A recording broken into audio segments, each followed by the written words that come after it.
आदित्य धर की फिल्म धुरंधर इन दिनों बॉक्स ऑफिस पर सिर्फ कमाई नहीं कर रही बल्कि शोर मचा रही है। थिएटर के अंदर सीटियां बज रही हैं, तालियां गूंज रही हैं और बाहर निकलते ही मोबाइल में एक ही काम हो रहा है, रील, मीम और डायलॉग्स की बौछार। फिल्म में लीड रोल निभा रहे रणवीर सिंह, लेकिन सच यही है कि पूरी फिल्म चुरा ले गए अक्षय खन्ना।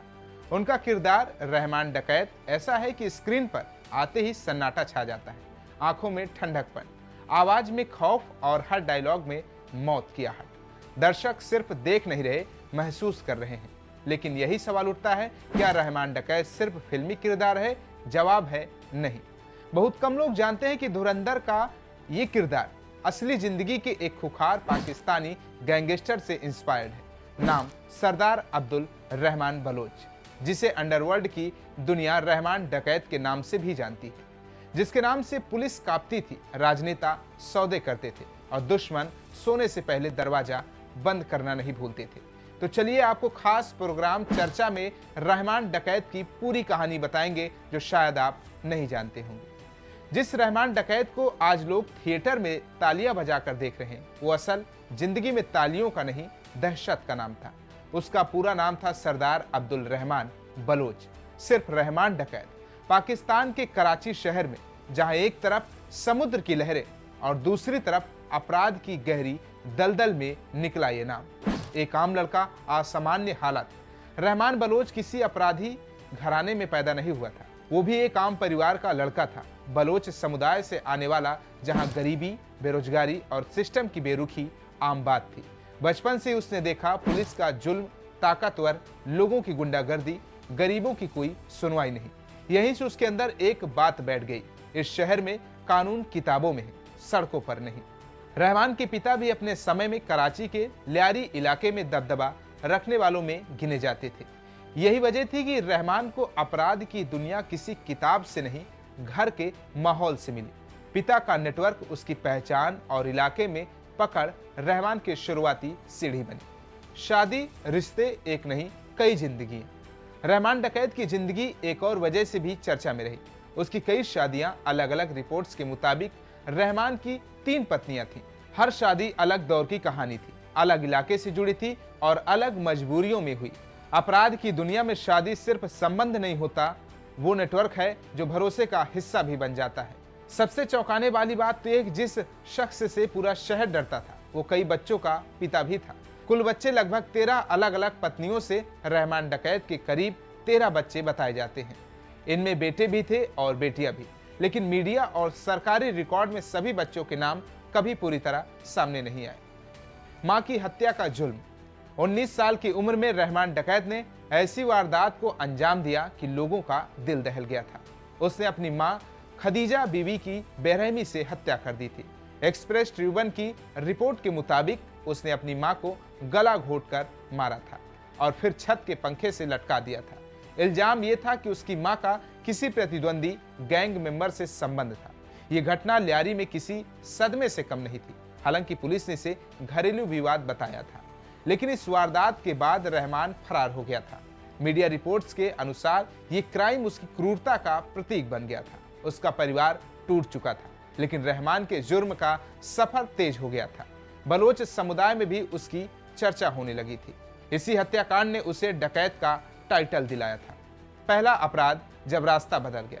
कहते हैं कि रहमान ने शुरुआती छोटे मोटे अपराधों से की, हफ्ता वसूली, जमीन कब्जा, जबरन वसूली, लेकिन फर्क ये था कि वो डरपोक नहीं था और पीछे हटने वालों में से नहीं था। कराची जैसे शहर में या तो दब कर जियो या दबदबा बना कर रहो। रहमान ने दूसरा रास्ता चुना। कुछ ही समय में उसने अपना गैंग बना लिया। बलोच इलाके के लड़ाके, जिन्हें सिस्टम ने पहले ही किनारे कर दिया था। अब वो सिर्फ अपराध नहीं कर रहा था, वो इलाके पर कब्जा कर रहा था। पुलिस के लिए वो अपराधी था, लेकिन अपने इलाके के लिए खुद को मसीहा की तरह पेश करता था। यही वजह थी कि पुलिस चाहकर भी उसे आसानी से नहीं पकड़ पाती थी। यहीं से कहानी और खतरनाक हो जाती है। रहमान डकैत का नाम धीरे धीरे पाकिस्तान की राजनीति तक पहुंच गया। चुनाव हो, रैलियां हो, जमीन का मामला हो, या हर जगह उसका असर दिखने लगा। कहा जाता है कि कुछ नेता उसे इस्तेमाल करते थे और बदले में उसे खुली छूट मिलती थी, यानी कानून ऊपर से कमजोर, नीचे से मजबूर। जब रहमान ने हद पार की, समय के साथ रहमान सिर्फ गैंगस्टर नहीं रहा, वो किलर मशीन बन चुका था। गैंगवार, टारगेट किलिंग, खुलेआम फायरिंग, कराची की सड़कों पर उसका खौफ छा गया। पुलिस अफसर भी ऑपरेशन से पहले 2 बार सोचते थे। मीडिया ने उसे नाम दिया कराची का सबसे खतरनाक डकैत। पुलिस बनाम रहमान खुला युद्ध। अब सरकार के लिए चुप रहना मुश्किल था। रहमान डकैत स्टेट के लिए चुनौती बन चुका था। उसके खिलाफ स्पेशल ऑपरेशन प्लान हुआ, एनकाउंटर टीम बनाई गई। कराची में हर मोड़ पर नाके, हर सूचना पर छापेमारी, लेकिन रहमान हर बार बच निकलता था। हाजी लालू के गैंग में एंट्री। 1990 के दशक के अंत में रहमान ने हाजी लालू के गैंग में एंट्री ली। लालू लियारी के चौधरी थे, जिनके पास ड्रग्स, हथियार और रंगदारी का साम्राज्य था। रहमान ने लालू के बेटे के साथ काम किया। फिर पाकिस्तान पीपुल्स पार्टी यानी पीपीपी के संरक्षण में गैंग फलने फूलने लगा। विकिपीडिया के अनुसार लालू की गिरफ्तारी से पहले रहमान ने नेटवर्क को मजबूत किया। लियारी में छोटे अपराध कम करने का श्रेय भी उसे मिला। वह स्थानीय विवाद सुलझाने लगा। इसके बाद हाजी लालू ने उसे अपना उत्तराधिकारी घोषित किया। यह दौर रहमान के लिए ट्रेनिंग ग्राउंड था। गैंगवार की तैयारी यहीं से शुरू हुई थी। पीपीपी से गठजोड़, राजनीति में एंट्री। रहमान डकैत का पीपीपी से गहरा कनेक्शन बन गया था। साल 1988 से लियारी पीपीपी का गढ़ था। रहमान को वोट संरक्षक बनाया गया। मीडिया रिपोर्ट्स के अनुसार एक वक्त ये था कि रहमान बेनजीर भुट्टो का करीबी बन गया था। साल 2007 और 8 के मुशर्रफ विरोधी आंदोलन में उसकी खासी भूमिका थी। बदले में पीपीपी उसे पुलिस से बचाती रही। मीडिया रिपोर्ट्स में कहा गया कि वो पार्टी के सिक्योरिटी विंग जैसा बन गया था। गैबोल जैसे नेताओं से भी उसका टकराव हुआ। ये गठजोड़ जुर्म को वैधता देता था। रहमान डकैत ने पीपीपी के झंडे अपने गैंग ऑफिस पर लगा दिए थे। उस दौर की राजनीति ने उसे अजय बना दिया था। रहमान का विवाद और एनकाउंटर। वो 9 अगस्त 2009 का दिन था। रहमान अपने 3 साथियों औरंगजेब, नजीर और अकील के साथ स्टील टाउन की तरफ जा रहा था। तभी रास्ते में जिले के एसएसपी चौधरी असलम खान की टीम ने उसकी कार रोकी। पुलिस टीम का रवैया देखकर रहमान को शक हो गया था। मीडिया रिपोर्ट्स के मुताबिक उसके 3 साथियों और रहमान के साथ पुलिस की मुठभेड़ हुई। जवाब में पुलिस की टीम ने भी फायरिंग शुरू कर दी। जब गोलियों की आवाज थमी तो लियारी का एक अध्याय खत्म हो चुका था। रहमान मारा जा चुका था। उसकी जिस्म गोलियों से छलनी थी। कहा जाता है कि उसे 22 गोलियां लगी थी। पुलिस ने उसकी कार से हथियार बरामद किए थे। मौत के बाद विरासत। रहमान डकैत की मौत के बाद पीएसी बिखर गई और फिर उजैर बलोच ने कमान संभाली।